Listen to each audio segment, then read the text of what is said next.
Ladies and gentlemen, welcome to The Division. I am Death from Above. Today we're going to revisit the Dark Zone dynamic. This is a video I did a couple weeks ago, kind of postulating what the Dark Zone is going to be like in The Division when the beta comes out, because I played the alpha for like 2 seconds, didn't go into the Dark Zone, and I didn't really know what the Dark Zone was going to be like, so I wanted to talk about kind of what my predictions were in the Dark Zone. So, I've been in the Dark Zone a lot.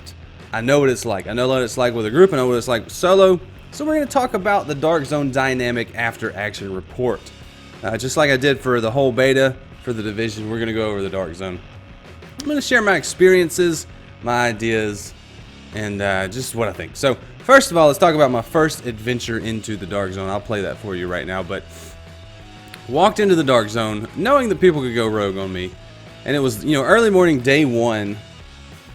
As soon as I walked through the door, there's a rogue agent staring me in the face. Now, he didn't really attack me too hard, or didn't go that serious on me, so I was able to kill him pretty easily. But dadgummit, there was a rogue agent right in the doorway. But that was my first entrance into the Dark Zone. I was like, all right, let's check this thing. I was like, holy crap, there's a guy right there. And I killed him. I got the credits, and I went from Dark Zone rank 1 to Dark Zone like rank 3 or 4, just immediately. So it was very interesting, very, very interesting. So let's talk about some things. First thing I want to talk about is going in solo versus going in with a group. It really depends on what your objective is, as far as what you would go in with, as far as a group or solo. If you're just going in to grab some quick loot, maybe extract once or twice, going in solo is not a bad choice as long as you know how to watch yourself. I would go in solo a lot, actually. So what I would do when I went in solo is I expect to just move constantly. Don't stop moving. No one is your friend. So anytime I would see a player, I'd run away from them. Anytime, and if there's a group of players coming towards me, and I was coming towards them and they didn't look aggressive, I would run just through them as quick as I could. Didn't act any kind of aggressive towards me or towards them. So it worked out most of the time. If there was a rogue agent, or if it did look like they were going to try something, I was out of there just immediately. Extracting as a solo player was very challenging, but it was only once or twice that I actually ran into trouble trying to extract solo. So what I would do is I would wait for an extraction to happen. Like, I'd be far away from a zone, and then I would see a flare pop off, and I would be like, okay, I can probably make it there right when the chopper gets there. And I'd always plan to show up right when they drop the rope. So you don't want to be in the Dark Zone or in the extraction zone waiting with other players. So I'd always wait for somebody else to call an extraction, and then I would get there right when the rope dropped. That way they don't have a chance to set up on me. They don't have a chance to go, this guy's got some stuff. They're like, all right, I'm extracting. Oh, who's this guy? So, they got to decide immediately. Most of the time it worked out just fine. They wanted to extract. I wanted to extract. I just threw my stuff on there and ran away. I called it the extraction dance when you would put your stuff on the rope, because I would always put my stuff on the rope and jump away, or immediately run away. So I would never stand there and see what was happening. It worked out most of the time. I never had trouble. Well, I never say never, but once or twice I had trouble. But other than that, most of the time, and I extracted a bunch. Most of the time I got my loot out. There's only one time I remember being kind of mad that I didn't get my loot out, but it wasn't even a big deal. It didn't have anything to do with an extraction. So let's talk about the levels of the Dark Zone.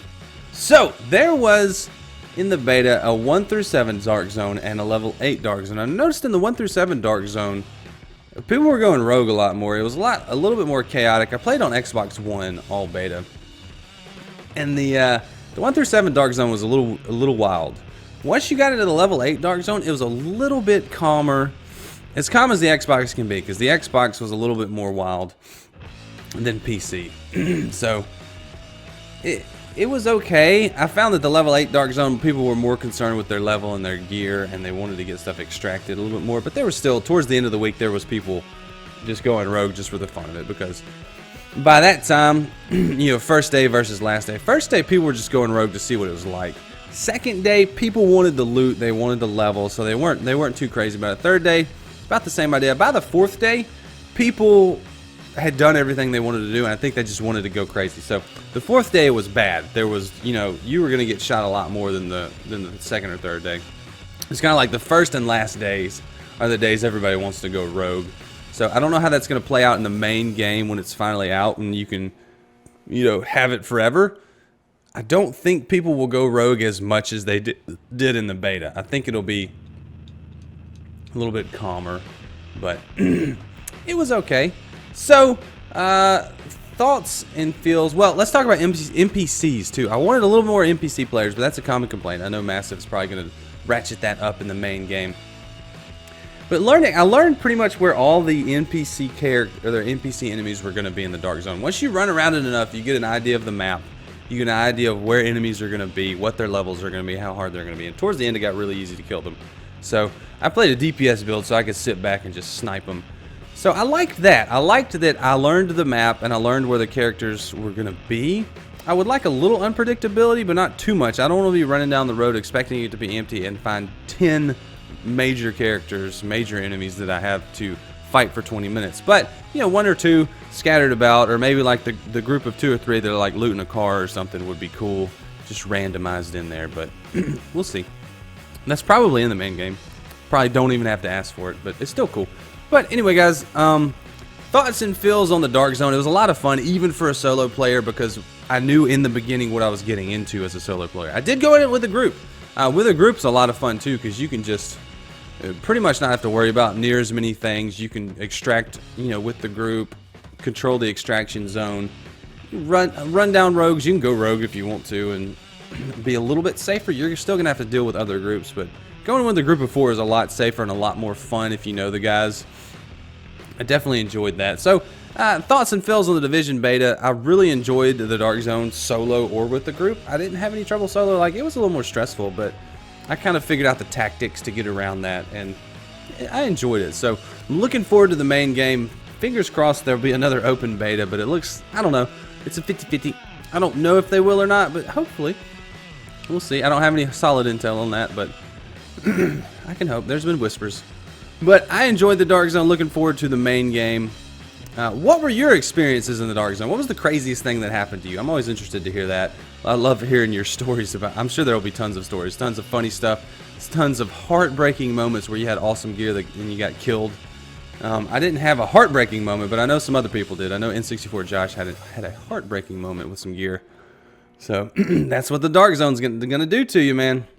But let me know in the comments what you thought, what your stories are, and any feedback you have. So I'm gonna get out of here. Thanks for watching, guys. I really appreciate it. Until next time, I'm Death or Above, and I will see you in the Dark Zone. Something that's not my normal sign off, but I will see you in the Dark Zone. I'll see you there. See you, bye.